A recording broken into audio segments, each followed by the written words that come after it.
The boy had learned to survive by ignoring things most people would stop and stare at: shadows in alleyways, arguments behind thin motel walls, strangers shouting in the night. But on that cold, rain-soaked evening, something made him stop. Something made him stare. It wasn't the storm, nor the thunder rolling across the empty service road. It was the shape, a human shape, slumped against a wooden post at the edge of the abandoned lumber yard. And when lightning cracked across the sky, the boy realized the shape wasn't just a person. It was a biker, and he wasn't resting. He was tied there. Before we continue, tell me in the comments where in the world you're watching from. And make sure to hit that like button and subscribe so you never miss stories like this. The boy's name was Eli, a small 14-year-old with sharp eyes, thin shoulders, and a way of moving quietly even when he wasn't trying to. The city had worn him down over the last 2 years, but it hadn't taken everything. Not yet.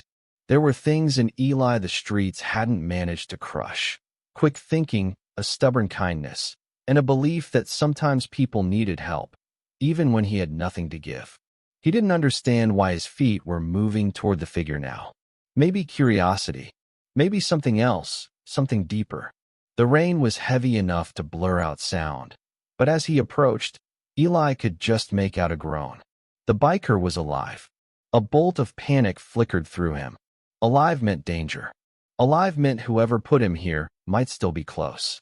Eli scanned the dark stretch of road, the tree line, the empty shipping containers. Nothing moved except the rain. The man was big, broad shoulders, thick arms, long black hair, soaked and stuck to his face. His leather cut hung heavy with water, the patch across the back barely visible but unmistakable even in the storm. A red skull. Wings. Flames. Hell's Angels. Eli felt his breath catch. He'd only seen bikers like this from a distance before, roaring down Main Street in long lines. Engines shaking the ground. People moving out of their way without being told. He'd only heard stories, some terrifying, some unbelievable, most conflicting. But one thing was always true. You didn't mess with the angels. But this man had been messed with. Brutally. Eli stepped closer. The man's arms were tied behind the post with thick nylon rope that cut into his wrists. The knot was tight, military tight, nothing sloppy about it. Whoever did this knew exactly what they were doing. His left cheek was bruised, his lip split, and dark blood mixed with rainwater down his jaw. And his breathing, Eli crouched to hear it, was slow but steady. "Hey," Eli whispered. "Hey, can you hear me?" The man didn't open his eyes fully, but his head turned slightly at the sound. For a second, Eli considered walking away. This wasn't his problem. He had his own problems: finding a dry place to sleep, figuring out where his next meal might come from, avoiding the older teens who shook him down whenever they spotted him alone. But something about the biker, maybe the way he'd been left out here like garbage, maybe the way he was trying to stay conscious even though he looked half frozen, made Eli stay. He reached out and touched the man's arm. It was ice cold. "Sir," Eli whispered louder. "Do you need someone to call?" The biker's eyes fluttered open. They were dark, unfocused, but there was something sharp behind them, something stubborn, something like a man who refused to go down quietly. His voice came out as gravel dragged over stone. "Phone pocket." Eli's heart thumped. He slipped his trembling hand toward the biker's jacket pocket and felt the heavy outline of a phone. A thick, rugged case, military grade, with one huge crack down the back. He slid it out. The screen lit up with a glare of notifications, but the most important thing wasn't the messages, it was the wallpaper. A group photo. Bikers in matching cuts.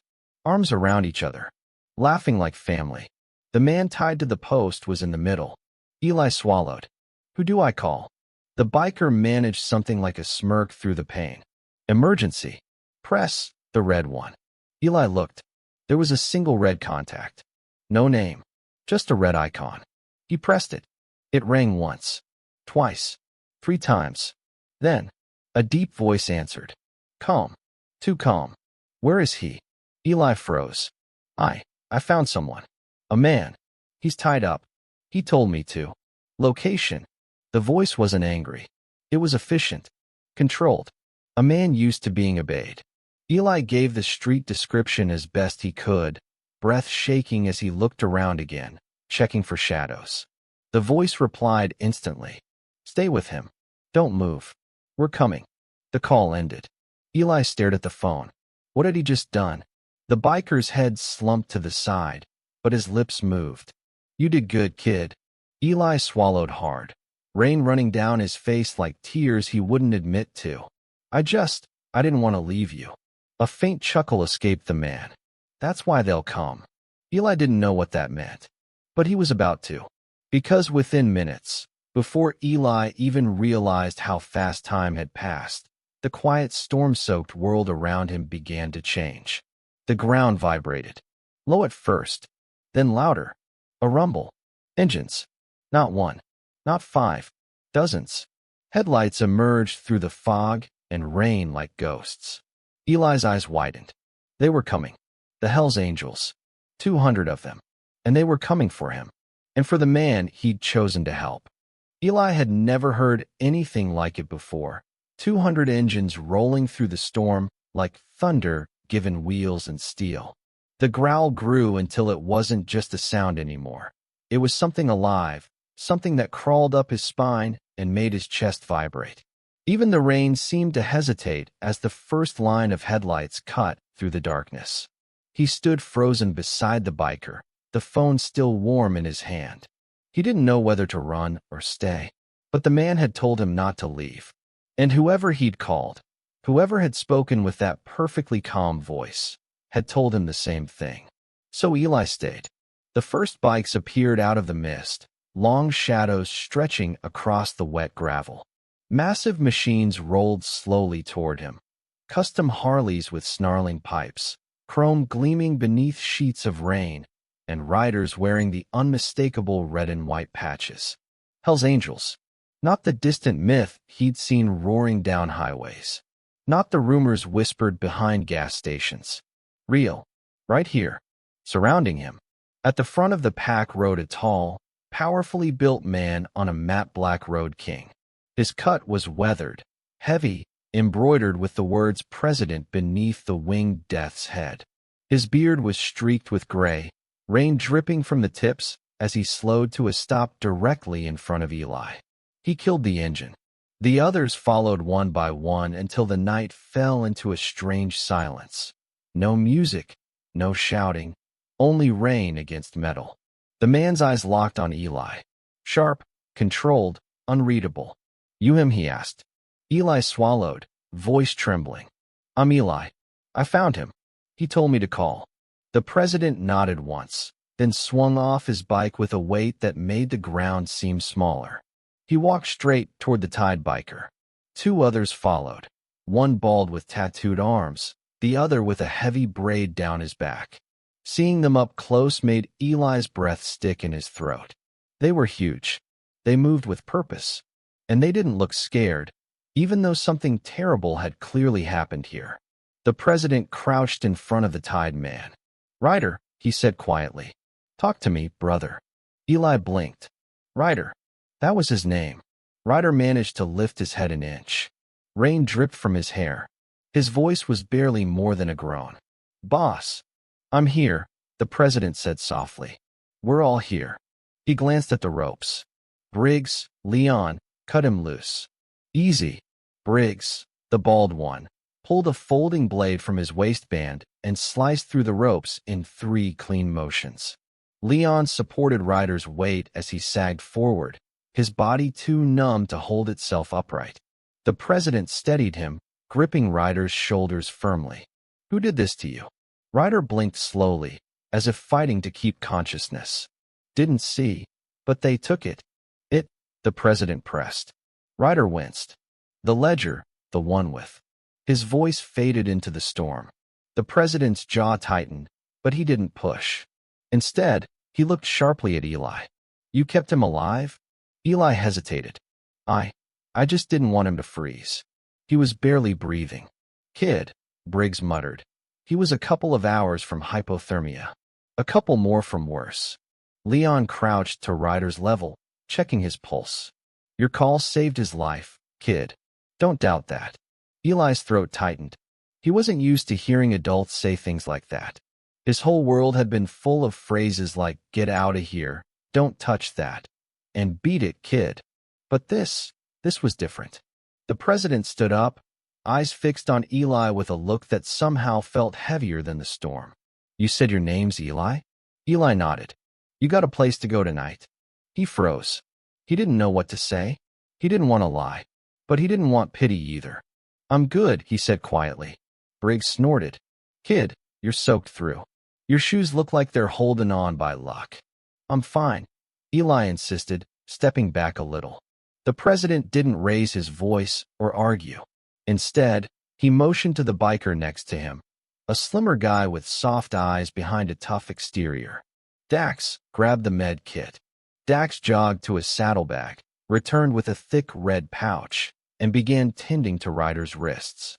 Ryder hissed as the circulation returned. Pain, but the good kind. The president turned back to Eli. You're not in trouble, he said gently. In fact, you're owed a thank you. Eli felt heat rise in his cheeks. I didn't do anything. You did more than most grown men would, the president said. His voice was steady, but there was something warm in it. You saw someone who needed help, and you didn't walk away. Eli looked down. No one had ever said something like that to him. Not once. Ryder suddenly coughed, then rasped out. Boss, they said they'll be back. That changed everything. The president's head snapped up.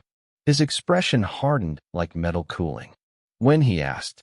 Ryder shook his head weakly. Didn't say, but they were organized. Not street punks. Leon exchanged a look with Briggs. Dax tightened the wraps on Ryder's wrists. The president straightened slowly. All right, everyone, listen up. His voice rolled through the yard like a command from a general. If this wasn't random, they might be watching. Might even be waiting for him to be found. Every biker in the dark shifted subtly. 200 pairs of eyes scanning the trees, the roads, the shadows between the shipping containers. Eli felt fear rip through him. Were they being watched right now? The president placed a heavy hand on Ryder's shoulder. We're getting you out of here. Now. Ryder nodded, but his head dropped again. The president turned to Eli. You're coming too. Eli jolted. Me? Why? You're the only witness, Briggs said. If someone's watching, you're not staying here alone. Eli's voice shook. Where would I go? The president gave a quiet, reassuring nod. With us. Eli stared at him, stunned. 2 hours ago, he'd been alone in the ring. Now 200 Hell's Angels were offering him protection. Dax stepped forward, placing a warm hand on Eli's shoulder.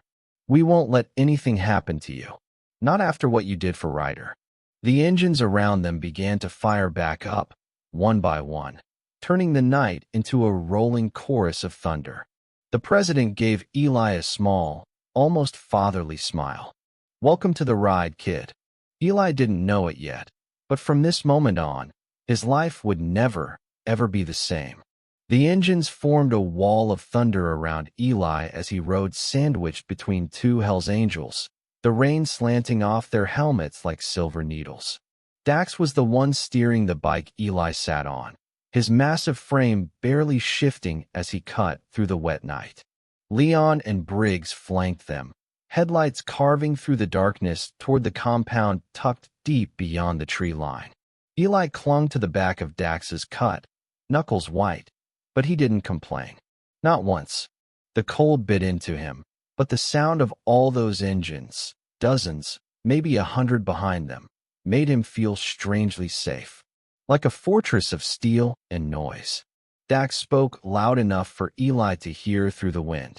Keep your head down, kid. We're almost there. Eli nodded, though Dax couldn't see it. The bike vibrations made his teeth buzz. Behind them, Ryder was strapped securely in the back of a support van, Brick and Lenny keeping pressure on his injuries. Eli kept looking back whenever he could, watching the van's headlights bouncing behind the bikes. Ryder hadn't spoken since they got him loose. He'd barely stayed conscious. All Eli knew was that he'd found a biker tied to a post in the pouring rain, and dozens of angels had shown up because of it. Because Ryder mattered to them. And now, for some reason Eli didn't understand yet, they were acting like he mattered too. The road widened, and the compound came into view. A cluster of restored barns, a long steel garage, and a massive central hall glowing with warm yellow lights. Even in the storm, it looked alive. Bikes lined the gravel, engines humming as more angels arrived from every direction. Dax slowed and swung into the courtyard. The noise softened, replaced by shouted orders, opened doors, and the stomp of heavy boots. Eli could hardly breathe as 200 angels surged around them like a disciplined storm. Dax cut the engine and hopped off. "Easy, kid," he said, steadying Eli as the boy slid off the bike. Leon jogged toward the van. "Brick, how's he look?" "Bad," Brick called back. "But breathing." Eli felt his stomach tighten as they unloaded Ryder. The man looked pale under the floodlights, rainwater still dripping from his beard, wrists raw from rope burns. And even like that, he seemed unbreakable, until his eyes barely opened and he rasped, "Ledger." "They took the ledger." The angels around him stiffened immediately.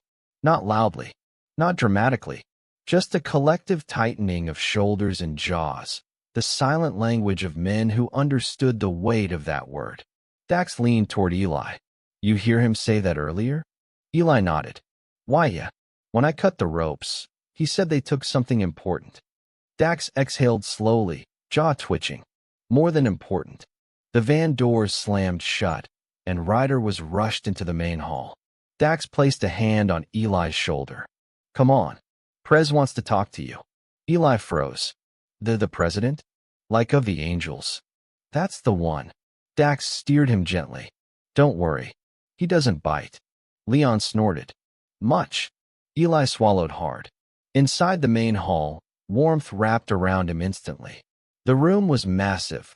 Long wooden tables, old flags, polished floors, and a mural of the club's emblem stretching across the far wall. It looked both lived in and sacred.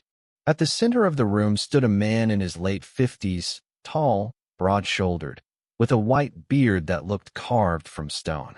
His arms were crossed, eyes locked on Ryder's stretcher as Brick and two others worked over him. Eli didn't need to be told. That was the president. "Dax," the president said without looking away. "Tell me this is the kid." "Yes, sir," Dax answered. "This is Eli. 14. Found Ryder tied up in the ring. Cut him loose." The president finally turned. His gaze wasn't harsh, just heavy, assessing. Eli felt small under it. "You're the one who called us?" he asked. Eli nodded. "Yes, sir." "Not sir," the president corrected gently. "Name's Rowan." Eli nodded again, voice small. "Okay, Rowan." Rowan studied him for another moment. Then, "You saved my man's life tonight." Eli's pulse jumped. I just knew he'd die if I left him." Rowan stepped closer, his boots echoing on the wooden floor. Eli tried not to shrink back. "What did you see?" Rowan asked quietly. "Anything. Anyone." Eli told him everything. The way he'd spotted the shape tied to the post, the way Ryder had whispered about the ledger, and how he'd heard footsteps running off into the woods before he approached. Rowan's jaw tightened at the word ledger. When Eli finished, Rowan rested a heavy hand on his shoulder. "You did well," he said. "Brave." Eli blinked hard because no adult had said that to him in a long time. "Not in a minute." Rowan continued, voice low but firm. "The men who did this crossed a line tonight, and they knew exactly what they were doing." Dax and Leon exchanged glances. Rowan looked down at Eli again. "Son, the ledger they took contains club business. Records. Agreements. Things people outside the club should never have their hands on." Eli swallowed. "Who took it?" Rowan's eyes darkened. "Someone who thinks they can hurt us by hurting Ryder." A murmur rippled through the room. "But they made a mistake," Rowan continued. "They left a witness." Eli stiffened. He didn't see their faces. "He said so." Rowan gave a small smile, like he already knew that. "He saw enough." Leon leaned in. Kid heard them, Prez. Heard them bolt. Which means, Dax added, they didn't expect anyone to find Ryder at all. And now, Rowan said, turning away, their timeline is broken. He walked toward Ryder's stretcher. Dax, take the kid to the side room. Get him warm. Get him food. He paused.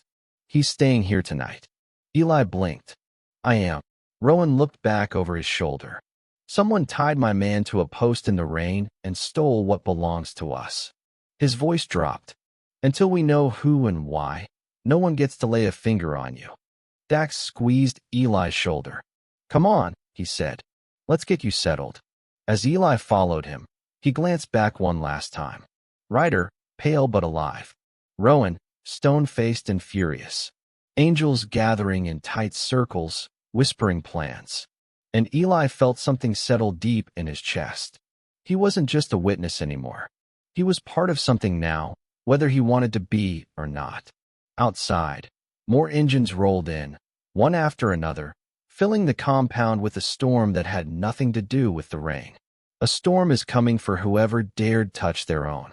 Eli sat on a worn leather couch in the side room, hands cupped around a steaming mug of hot chocolate. One of the angels had shoved into his hands the moment he stepped inside. The heat soaked into his fingers, thawing the cold that had settled deep into his bones. Outside the door, he could hear heavy boots moving, the low thrum of voices, and the constant rumble of engines as more angels arrived. This wasn't chaos. It was organized pressure, like the air right before a storm breaks. Dax paced slowly in the corner, arms crossed. Leon stood near the doorway, as if guarding it. Briggs sat on a crate, polishing the mud off his gloves. Eli looked at all three men. Do you guys always move this fast? Leon snorted. This isn't fast. This is calm. Briggs nodded. Fast is when Rowan tells us to hit the road in formation. Then you'll see what fast looks like. Eli swallowed. Are you going after them tonight? Dax paused mid-step. If Ryder can talk, and if he remembers anything? Yeah, probably tonight. Eli's stomach nodded. And the ledger? Why is it so important? The men exchanged looks, not because they wanted to keep secrets, but because they weren't sure how much a 14-year-old should hear. Finally, Briggs answered, voice level. It keeps peace. Eli blinked. A book keeps peace? It's not just a book, Leon said. It's everything the club has agreed to. Deals with other crews. Boundaries. Codes. Things that stop pointless fights. Briggs added. And if someone else has that, they can twist it. Make trouble. Start problems between people who are getting along just fine. Dax crouched in front of Eli, resting his forearms on his knees. That ledger goes missing, kid, and every crew in this state starts pointing fingers. And we can't allow that. Eli held his mug tighter. So Ryder was guarding it. Dax nodded. Ryder's the one who keeps things balanced. People trust him, so they targeted him to get the ledger. And they planned to leave him out there, Leon added, his voice low. The rain, the cold, the ropes. They weren't expecting anyone to stumble on him in time. Eli felt that hit him in the chest. If he had walked another way, if he hadn't noticed the shape in the rain, if he had hesitated, Ryder might not be alive right now. Before he could think more, the side door swung open. Rowan stepped in. The room fell completely silent. He didn't look angry. He looked carved from stone, every muscle tight, with controlled fury and responsibility. He held his gloves in one hand, absently toying with them. Dax, Leon, Briggs, Rowan said. With me. The three men instantly straightened and started toward the door. Rowan held up a hand. The kid, too. Eli stiffened. Me? Rowan nodded once. Ryder's awake. And he asked for you. Eli's heart kicked hard. Oh, okay. Dax rested a reassuring hand on Eli's back. Stick close. They walked through the hallway toward a quieter wing of the compound. The door to the infirmary was propped open, warm light spilling out. Inside, Ryder lay on a padded table, and in his arm, a thick blanket over him. His skin was colorless, but his eyes were open now, clearer than before, staring at the ceiling. He turned his head when they entered, and when he saw Eli, his breath hitched. "You," Ryder rasped. Eli stepped closer. "I'm here." Ryder's lips twitched into the faintest ghost of a smile. "You cut me loose." Eli nodded slowly. "I didn't want you to, you know." Ryder closed his eyes, grateful. "I owe you, kid." Rowan moved to the bedside. "Ryder, you said something about the ledger." Ryder opened his eyes again, focusing. "Yeah, they took it." "Who?" Rowan asked quietly. Ryder swallowed. His voice was hoarse, broken, but steady. "Two of them. Masks." But I recognized one voice. Leon leaned forward. "From where?" "The Three Pines lot. Those idiots who call themselves the Hollow Men." Dax muttered a curse under his breath. Rowan didn't move, but something cold shifted behind his eyes. "You're sure?" "Positive," Ryder said. "The one who hit me. He likes to whistle." "Same tune. Heard it before." Eli's eyes widened. "I heard that. When I got close. A whistle." All eyes turned to him. Ryder nodded at the boy. "Kid's telling the truth. That whistle belongs to Marv Keller." Leon exhaled. "Marv. Figures." Briggs added. "Guy's been trying to stir trouble for months." Rowan's voice dropped. "And now he has the ledger." Silence filled the room. A tense, heavy silence that said everything.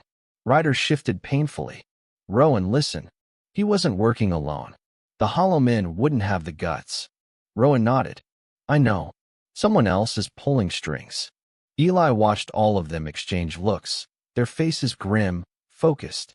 He had no idea who Marv Keller was, who the Hollow Men were, or what danger the ledger truly represented. But he understood one thing clearly. Whoever took that ledger wanted more than chaos. They wanted war. Ryder looked at Rowan again. "There's more." Eli felt his pulse spike. "They said," Ryder whispered, "that the kid wasn't supposed to see me." Dax straightened. "What?" Ryder's voice rasped in his throat. "They said, if the boy shows up again, grab him." Eli froze. The room turned to ice. Rowan stepped forward slowly, placing a steadying hand on Eli's back, gentle, protective, but firm. "They're not getting within a mile of him," Rowan said, voice like iron. "Not while we're breathing." Eli felt his heart hammering.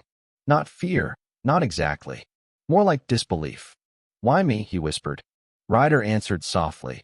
"Because you rescued me. And because now they think you know more than you do." Eli swallowed, staring at the floor. Rowan crouched down, meeting his eyes. "You're safe here. Understand? You're under our protection. No one lays a finger on you." Eli nodded shakily. Rowan rose. "Dax. Leon. Briggs. We're calling the church. Full meeting. 30 minutes. The men nodded. As they filed out, Eli stayed frozen beside Ryder's bed. Ryder spoke again, his voice fragile but sincere. "Hey, kid." Eli turned. Ryder held out a shaking hand. Eli reached out and took it. "Thank you," Ryder murmured. "You gave me another sunrise." Eli swallowed hard, tightening his grip. Then Rowan's voice echoed down the hall, low and commanding. "Everyone to the main hall. We ride before dawn." A storm was coming, and this time, Eli was standing right in the center of it. The compound buzzed like a living thing. Engines hadn't started yet, but the anticipation rumbled just as loudly in the air. Men moved with silent purpose, checking chains, reloading radios, tightening exhaust clamps, sliding knives into boots. Leather creaked, metal clinked, and the smell of fuel drifted over the courtyard as dawn pushed a pale stripe across the clouds. Eli stood near Ryder, who sat on the back of a truck tailgate, while Dax wrapped the final layer of gauze around his ribs.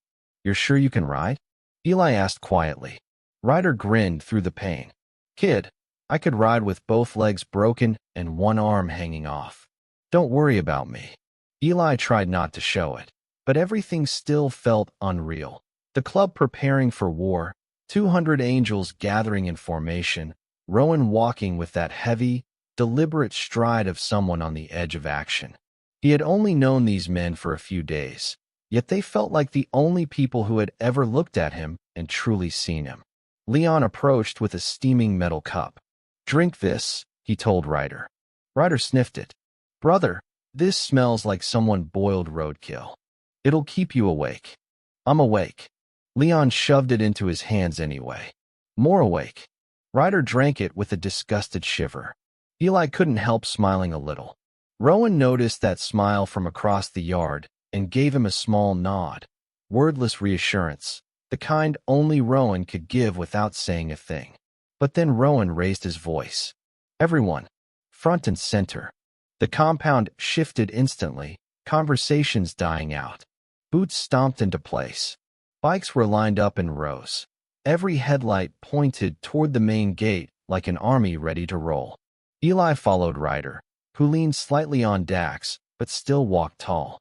Rowan stepped up on a crate so everyone could see him.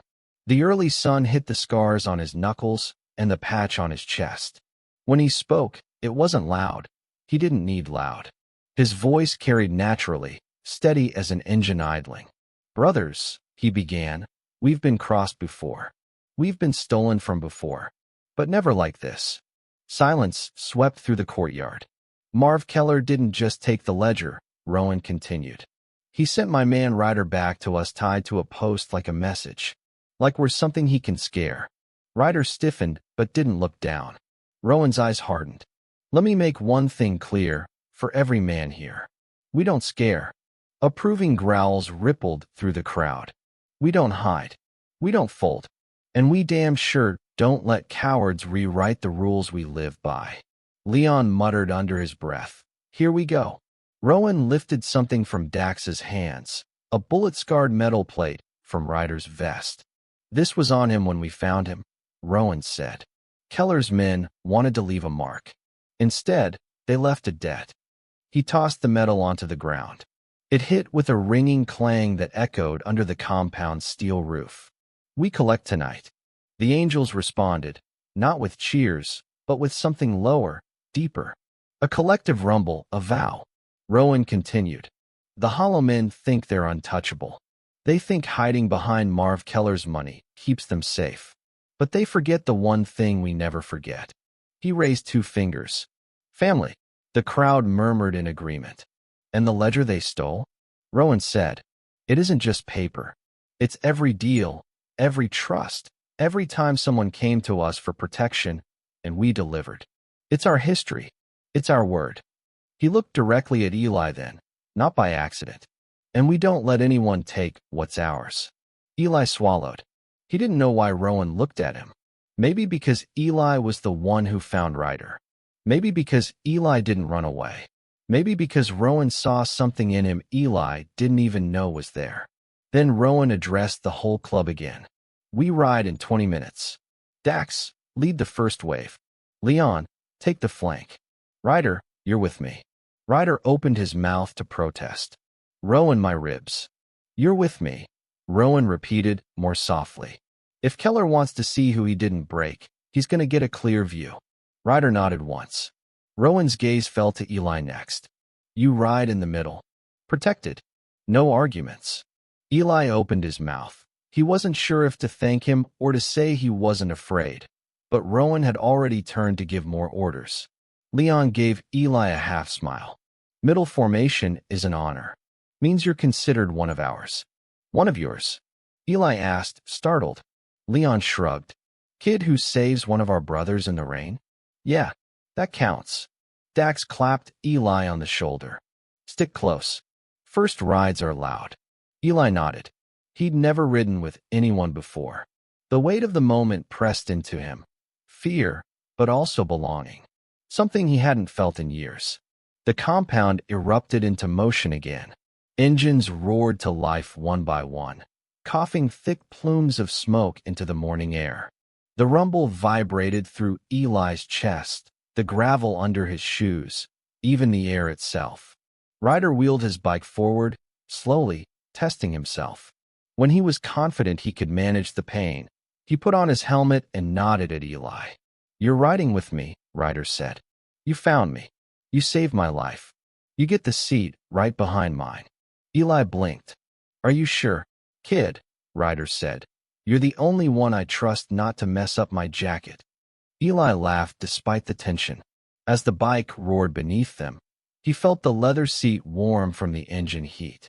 The vibrations were steady, powerful. The angels began lining up in formation, 2 by 2, rows upon rows, like a steel river waiting for the dam to break. Rowan rolled to the front of the line on a blackened chrome monster of a bike, its pipes wrapped and its bars scraped from old battles. He looked over the whole club, chin lifted, calm and fierce. Then his eyes found Eli again. A nod, not a signal, a promise.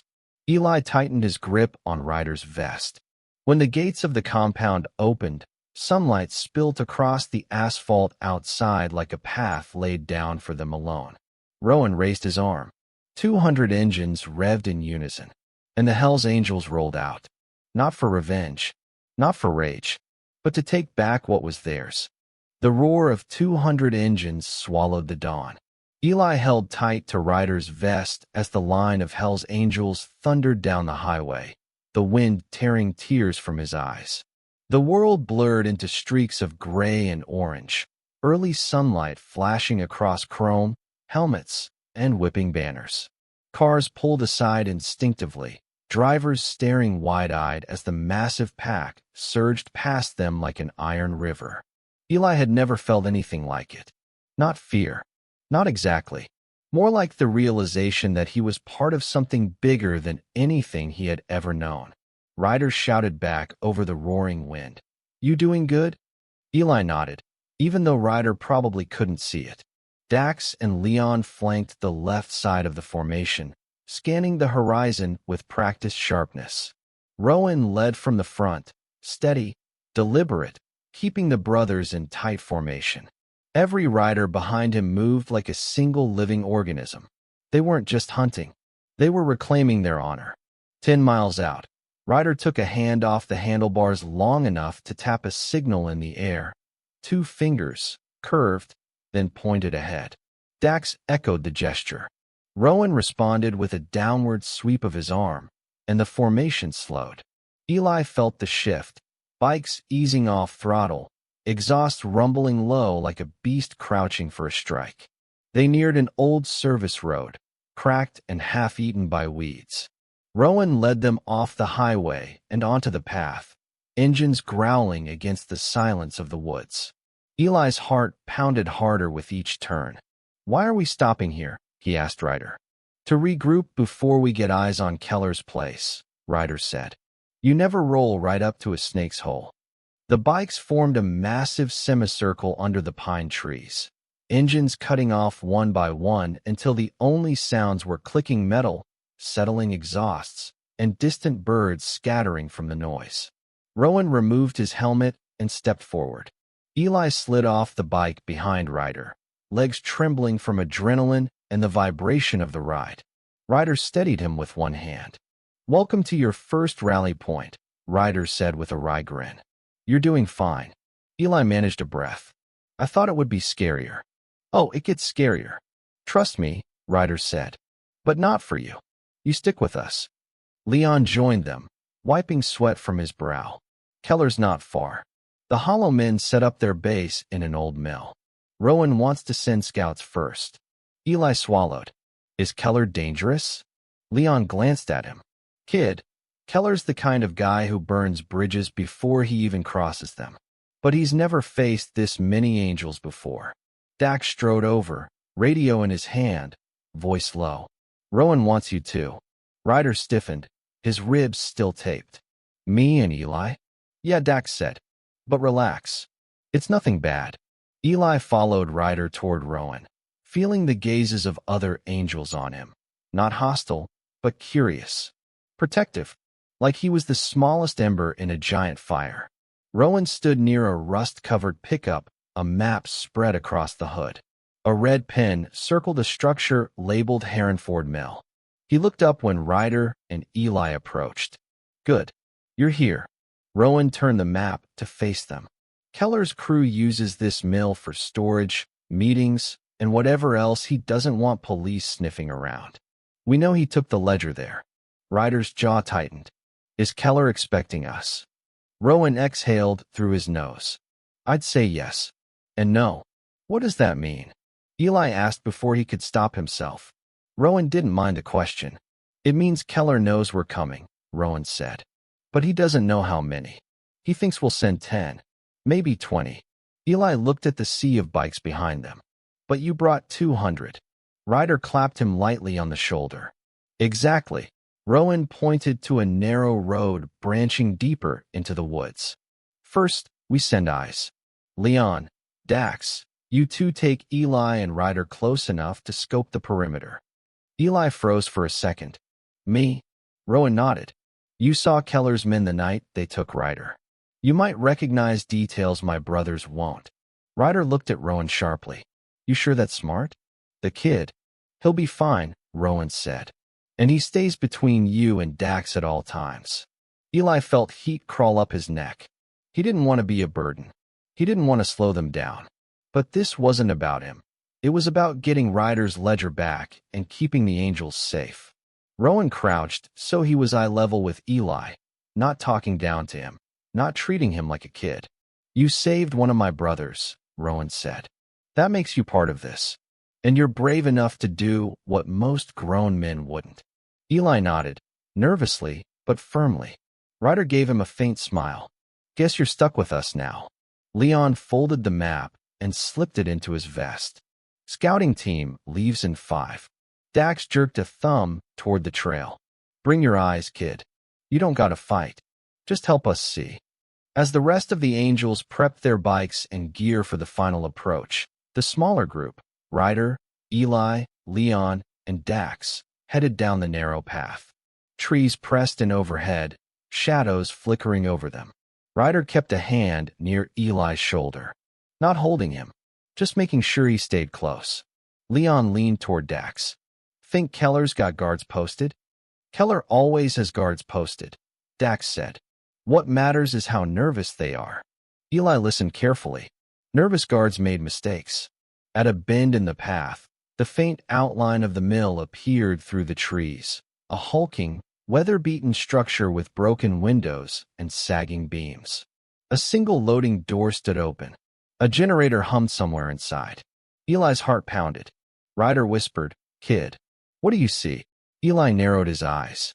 Shapes moved in the shadows near the entrance. 3 men, 2 armed, one pacing like he was waiting for someone. And then, there, Eli whispered. Left side. That's the guy who tied Ryder to the post. Ryder's breath hitched. You're sure? Eli nodded. I remember his boots. Leon smirked. Keller's boys are predictable. Dax's jaw tightened. We report back. Rowan needs that. As they turned to retreat, a crunch echoed through the brush, a snapped twig under a heavy boot. Eli froze. Ryder grabbed his shirt and pulled him down behind a fallen log. Voices drifted through the trees.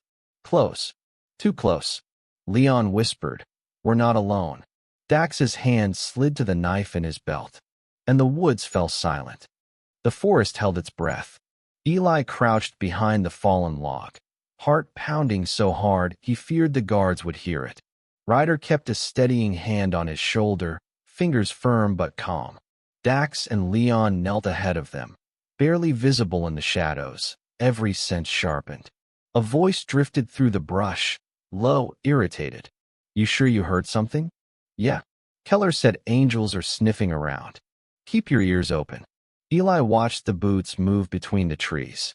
Heavy ones, with the same metal-tipped laces he remembered from the night Ryder was tied to the post. The memory made his stomach twist. The man muttered again.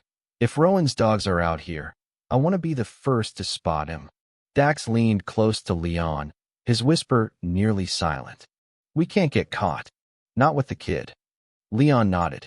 We move on my mark. Quiet. Ryder squeezed Eli's arm gently. Stay low. Do what we do. Eli nodded, even though his throat felt tight. He wasn't afraid of the forest.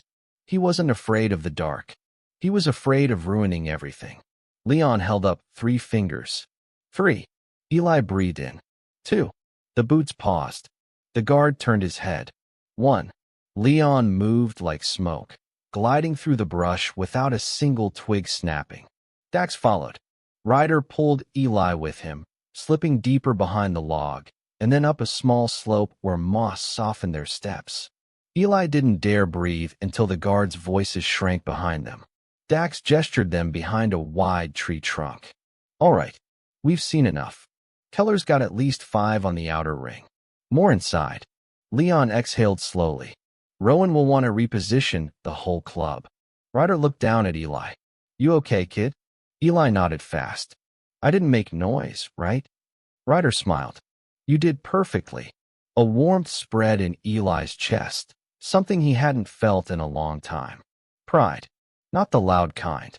The quiet kind that meant something. They started moving back toward the rally point, the forest swallowing the sounds of the guards behind them. As they walked, Leon kept his voice low. Kid's got good eyes, he said. He spotted that boot detail before any of us. Ryder ruffled Eli's hair lightly.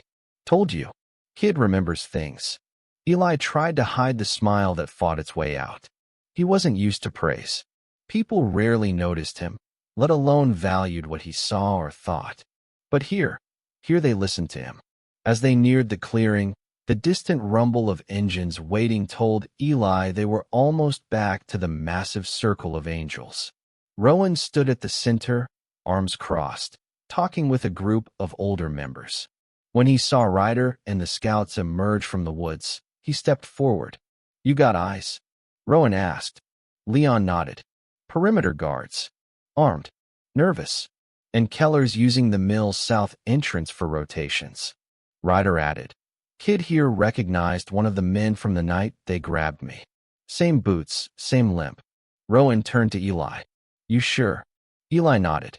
He's there. And they're not expecting the full club. Rowan placed a hand on Eli's shoulder. Not heavy, but grounding. Good work. Eli swallowed hard. Thanks. I just remember things. That's what keeps people alive, Rowan said. Observation.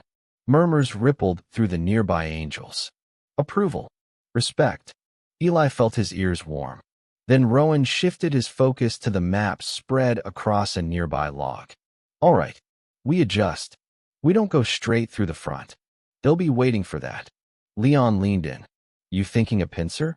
Dax nodded. Split formation.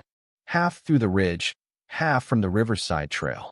Rowan traced 2 lines with his finger. Exactly. I'll lead the ridge. Dax, you take the river. Ryder frowned. Where do you want me? Rowan looked him dead in the eye. With me. Keller needs to see you standing. Ryder took a slow breath, bracing himself. All right. You got it. Rowan turned to Eli again. You ride in the center like before. But when we get close, you stay behind with Briggs and the support unit. Eli stiffened. I can help. You already helped, Rowan said. But the front line isn't a place I'm putting a 14-year-old. Not today. Eli didn't argue. He didn't like it, but Rowan wasn't dismissing him. He was protecting him, not smothering, just keeping him safe. Rowan raised his voice. Everyone, mount up. Move on my signal. Engines roared in response, the air vibrating around them. Eli climbed onto Ryder's bike again, gripping the back of his jacket. Ryder craned his head just enough to speak. Don't worry, kid. When this is over, Rowan will have that ledger back, and Keller will be out of moves. Eli nodded. And you'll be safe? Ryder chuckled. I've survived worse than Keller. But Eli felt something else under Ryder's words, a quiet determination. Oh wait, Ryder wasn't just riding for the ledger. He was riding to reclaim a piece of himself. The club split into 2 massive streams of bikes as Rowan and Dax led their separate teams down the diverging paths. The engines thundered through the woods, shaking the leaves. Eli watched Rowan's hand signal ripple down the line. A fist, then a pointed finger toward the ridge. This was it. As Ryder's bike rolled forward, Eli held tight. The forest thinned, branches scraping over their helmets as the path narrowed. Sunlight flickered through gaps in the leaves. Then the first glimpse of the mill appeared across the creek, an old wooden giant with rusted metal siding, half swallowed by vines. And Keller's men were there, silhouettes with rifles on the roof. Rowan slowed. The line tightened. Everyone waited for the next signal. Eli's heart hammered, not from fear, from the feeling that everything he'd done, finding Ryder, speaking up, spotting the guard, had led to this moment. Rowan slowly lifted his hand, and the angels braced for the first move. The angels fanned out along the skeletal remains of the old steel mill, their engines ticking as they cooled, the last echoes fading into the rust-heavy air. Eli slid off Leon's bike carefully, his ribs still aching from the explosion's shockwave, though he tried not to show it. Pride mattered here. Respect mattered even more. Rowan didn't speak immediately. He stood still, coat fluttering in the faint breeze, staring at the service tunnel grate half-ripped from the wall. The hollow men had escaped down there, dragging Marv Keller with them after Eli's strike team cornered him. And somewhere in those tunnels was the ledger. Or a trap. Probably both. Dax came limping out of the shadows first. His pant leg was torn, and blood streaked down from a cut on his shin. He waved it off as Rowan's eyes narrowed. Perimeter swept, Dax said.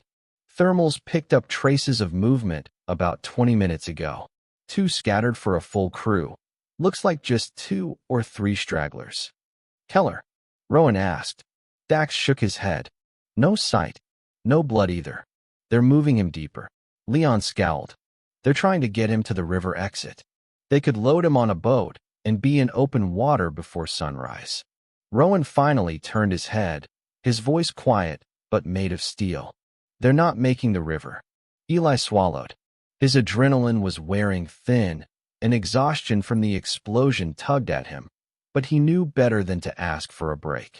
Rowan gave him a once-over and then motioned him forward. You did well tonight, Rowan said. Better than good.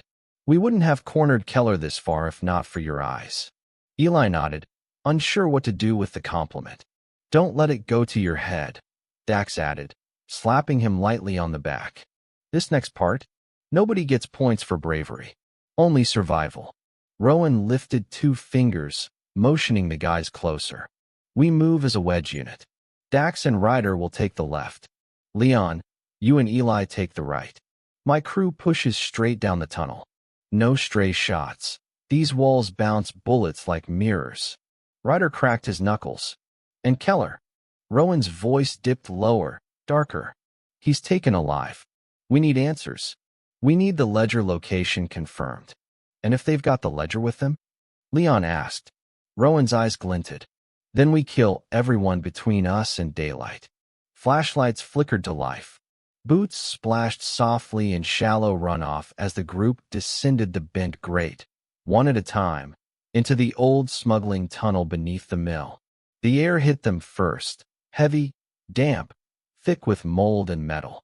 The further they went, the tighter it pressed around their throats.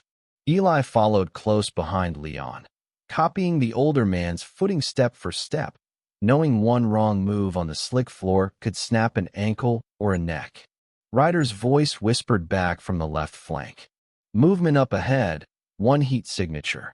Rowan raised his hand, halting the entire wedge instantly. Eli held his breath. He hadn't realized how loud his heartbeat was until the quiet pressed against it. Single? Rowan asked. Single, Ryder answered. Bring him in. Ryder didn't need more words. He and Dax peeled off silently, vanishing into the dark. Eli heard a muffled thud, the sound of boots dragging, a short hiss of pain. Dax reappeared, carrying a man by the collar. The guy looked young, too young. Gaunt cheeks, shaking hands, a hollow man tattoo inked fresh across his neck. His breath came out in white puffs. Please, the captive stuttered, I don't know anything. I swear. They left. Everyone left, Keller too. Rowan stepped closer. Which direction? The young man swallowed. Downstream, toward the river. But they stopped. I heard arguing. Keller didn't want to go. He said you'd come for him. Rowan's jaw twitched. Smart man. He wanted to cut a deal, the captive added desperately. Said he'd talk if they kept him alive. Eli looked at Rowan, expecting anger. But Rowan's voice was calm. And the ledger? Did he have it? The young man shook his head quickly. No, Keller didn't have it. He said something about a drop. A backup location. Another handoff. A ripple of fury passed through the angels. Leon's voice rumbled low. So Keller doesn't have the book. Ryder crossed his arms. Then someone else is holding it. Rowan stared at the tunnel floor for a long moment. When he finally spoke, the sound was ice. Kill the lights. Darkness swallowed them instantly. Rowan's next words were quieter, yet even more terrifying. Keller's not bargaining his way out. We get him alive, but the ledger comes first. The Hollow Men are trying to split us, force us to chase two ghosts. We don't play their game. He turned toward the captive. Where is the drop? I don't know, the boy cried, backing up. They don't tell recruits. Leon stepped forward, but Rowan lifted a hand. He's telling the truth. How do you know? Eli whispered. Because if he wasn't, Rowan said, drawing his knife, he wouldn't be shaking this hard. The kid nearly collapsed. Rowan sheathed the blade instead. Ryder, find him. He's coming with us. Eli blinked. We're bringing him. Rowan nodded. Stray dogs follow whoever feeds them. If he survives tonight, he's clean slate. He talks. Leon murmured. You're recruiting Hollow Men now? Rowan shrugged. I'm pragmatic. And we need intel. With the captive secured, the group pushed deeper. 10 minutes later, the tunnel widened into a cavern where an underground stream ran fast and cold. The angels paused near the rusted catwalk that stretched across it. Ryder lifted his rifle, scanning. Multiple heat signatures. For no 5. Rowan cracked his knuckles. Keller's escort. Eli's breath caught. They were close. Leon leaned in. Follow my lead. Don't overthink. Don't hesitate. And stay low. Eli nodded. The angels moved forward as a unit, silent, lethal shadows. A shout erupted from deeper in the cavern. Voices. Footsteps. A splash. Then, gunfire. The Hollow Men opened up from behind stacks of old metal drums, their bullets cutting bright sparks along the catwalk rails. Rowan's voice was a roar. Down. Eli dove behind Leon as echoes slammed through the chamber. The angels returned fire with ruthless precision, not wasting a single round. Metal screamed. Stone cracked. Sparks streaked the air like fireflies. Leon grabbed Eli's collar. Stick with me. They moved in tandem, forward, low, advancing on the left flank while Ryder and Dax tore through the right. Bodies hit the floor. Screams echoed. And then Eli saw him. Marv Keller, held between two Hollow Men. Shackled. Mouth bleeding. Trying to run. Rowan spotted him, too. Marv. Keller's head snapped up as the angels advanced. And then Rowan's voice thundered through the cavern. Alive. Do not shoot. The Hollow Men panicked. One grabbed Keller, dragging him toward the rushing stream. No. Eli shouted. But Keller slipped. And the current swallowed him. Rowan sprinted toward the edge, fury exploding out of him. But Keller was already gone, swept into the underground river. And the ledger? Still missing. The river swallowed Marv Keller so fast Eli barely registered the moment it happened. One instant, Keller was thrashing against the grip of his own men. The next, he was yanked off the ledge like the water had grown hands. By the time Rowan reached the edge, Keller was already a smear in the darkness, dragged downstream by the violent underground current. Silence collapsed over the cavern. Short, stunned, heavy. Rowan didn't move. Leon, still beside Eli, whispered under his breath, "This isn't good." Dax jogged up, breathing hard. Water moves fast down here. Even if he survives the drop, he'll get spat out somewhere along the South Channel. Ryder slammed a fresh mag into his rifle. We don't have time to go after him in the tunnels. He'll hit open water. Rowan finally turned. Not with shock, not with fear, but with a cold, murderous focus Eli had never seen before. His voice was low. He had information we needed. Without him, we're chasing phantoms. Eli stepped forward without thinking. We can still track him. The river feeds into the Weir Basin, right? That's only a few. Rowan raised a hand gently, not to silence him, but to slow him. You're right. Rowan said. But Keller's survival doesn't change the fact that someone else has the ledger. And whoever has it knows we're coming. That truth sank into the group like a nail. The ledger had always been the real prize. Keller was leveraged. But the ledger, the book of debts, names, bribes, shipments, police payroll, every dirty truth the Hollow Men built their empire on. That was the weapon. Without it, the angels were riding blind. Rowan snapped his fingers. Ryder, Dax, finish clearing the cavern. Leon, secure the tunnel mouth. Nobody gets past. Ryder and Dax moved instantly. Rowan turned toward Eli, eyes sharp. Come with me. They moved down a narrow service catwalk clinging to the tunnel wall, Eli's boots clanging on rusted grates. Water roared beneath them. The air thinned. In the distance, faint blue light glowed where the river widened. Rowan kept his voice quiet. You noticed something back there? Eli blinked. What do you mean? You were the first to shout when they pulled Keller toward the current. Most people freeze. You reacted. Eli shrugged, embarrassed. I could tell they weren't trying to fight us. They were trying to get rid of him. Like he was a liability. Rowan stopped walking. That's exactly right. He turned, stepping closer, shadows carving hard lines across his face. Keller wasn't running from us. He was running from them. You think the Hollow Men wanted him dead? Eli asked. Not wanted. Needed. Rowan's jaw flexed. Keller knew something. And they knew he'd talk once we had him. So they made sure we didn't. Eli felt his stomach clench. So the ledger's holder, they're cleaning house? Rowan nodded once. Someone in their ranks doesn't need Keller anymore. Someone with authority. Someone moving against their own crew. They reached the light. An opening into a massive drainage chamber where the underground river widened before splitting into 3 concrete channels. The water churned violently. Nothing floated. Not Keller. Not even debris. Leon arrived behind them, rifle slung over his shoulder. Search teams in position. We swept the east and north tunnels. No movement except rats. Ryder's voice crackled over Rowan's earpiece. Body secured. 2 survivors. Low-level runners. No ledger. Rowan responded immediately. Bring the survivors up. I want them held but untouched. We interrogate topside. Eli watched Rowan's posture, still, controlled, calculating every angle of the board. For a moment, Eli understood why hundreds of men followed Rowan without question. Rowan saw everything 3 moves ahead. But tonight, someone else was playing chess too. Rowan turned again to Eli. Your instincts are getting sharper. Eli blinked. I'm just trying to help. You're doing more than that. You're thinking like us. Eli didn't know what to say.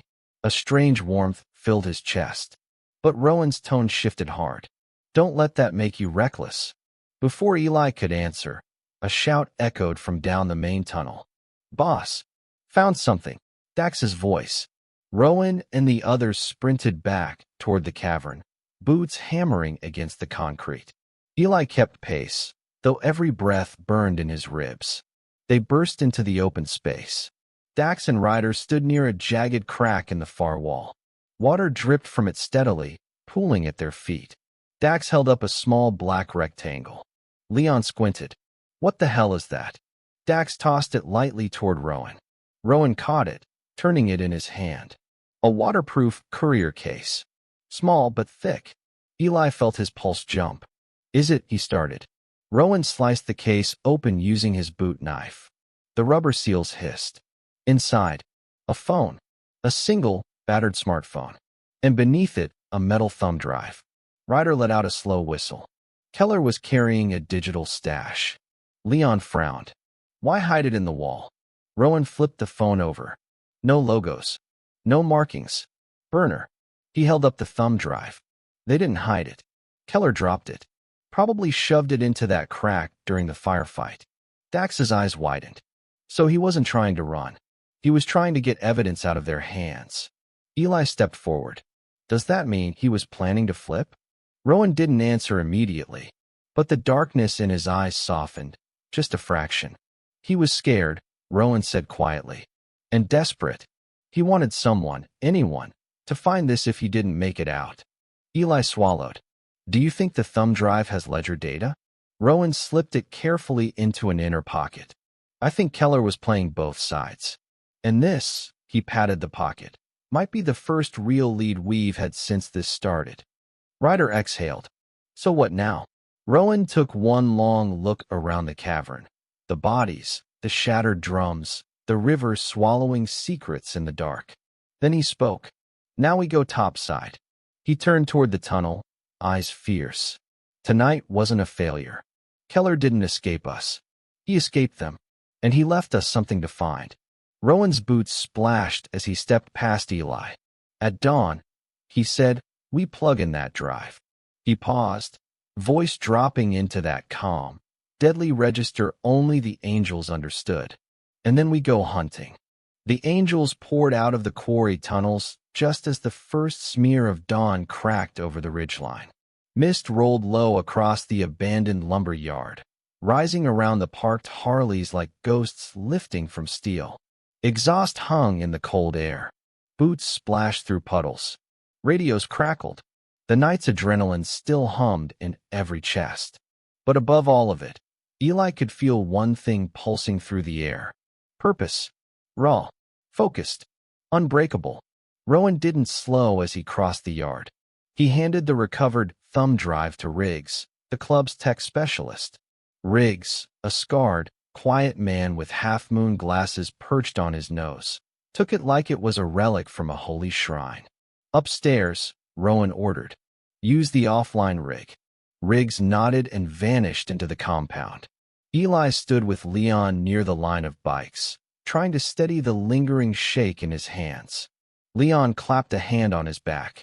You held up in there, Leon said. You kept your head straight. You did well. Eli didn't answer right away. His throat was thick.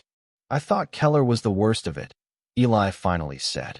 But someone else, someone bigger, someone inside their own crew, that scares me more. Leon's jaw tightened. Good instinct. And you're right. He nudged Eli's shoulder gently. But the thing about predators eating each other is, it's loud, messy, and someone always leaves a trail. Eli nodded, though the knot in his stomach didn't loosen. Rowan called out from the doorway. Inside. All of you.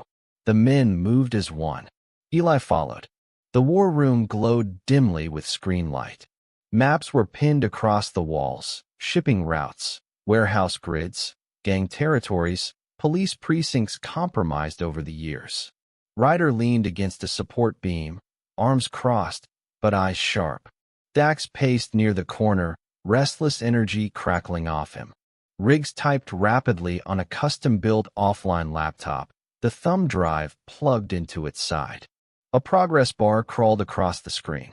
Rowan stood behind him, unmoving, a statue carved from storm metal. Then the bar froze.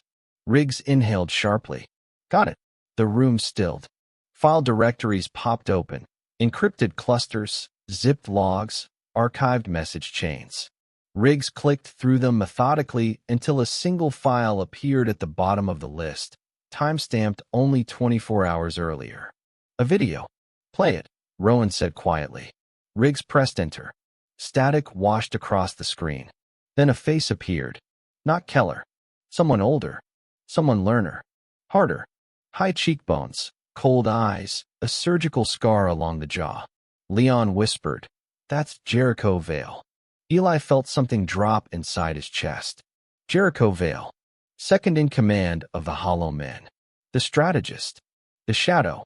A man whose name angels spoke only with caution and loaded weapons. Jericho leaned toward the camera. If you're watching this, he said, voice smooth as glass, then Keller is dead or compromised. Both were expected. Eli's blood iced. Understand, Jericho continued. The ledger was never the true objective. That ledger was bait. The real information, our real operations, are already elsewhere. Ryder cursed under his breath. Jericho lifted a small black case, identical to the one Keller used. 3 months ago, we discovered a breach in our ranks. Someone is leaking to the angels.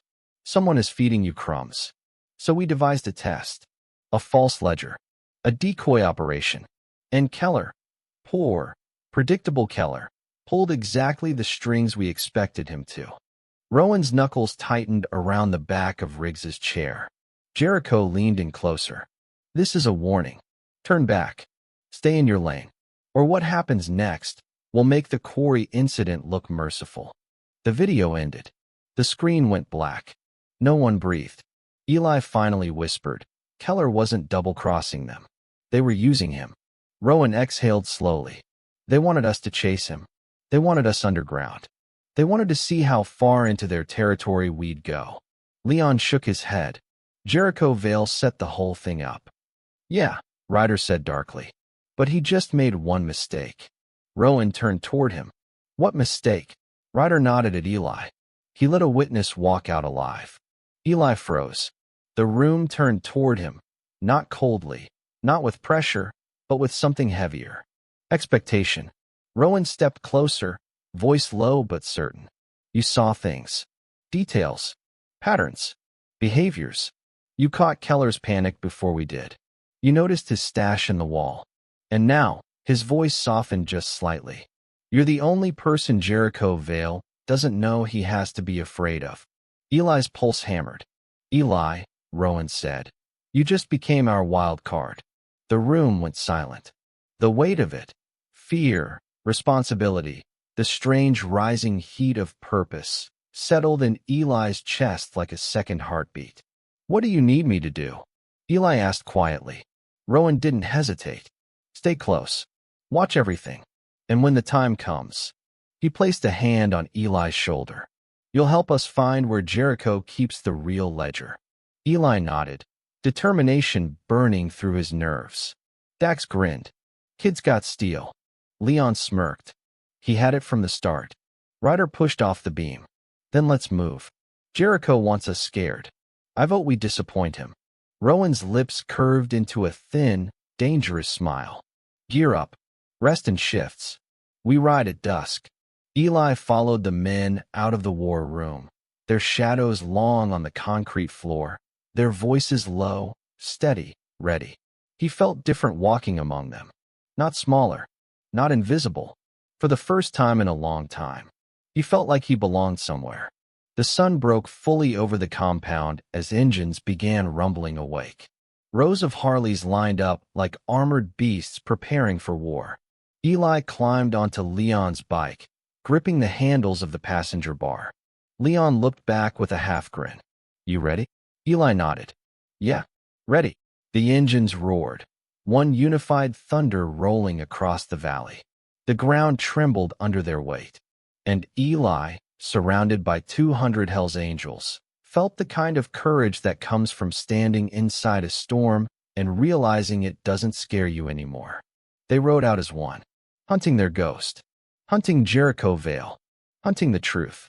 And Eli wasn't just a witness anymore. He was part of the fight. He was part of the family. Even if you didn't drop a like or comment yet, go ahead and tell me in the comments where you're watching from. And don't forget to like and subscribe for more stories just like this.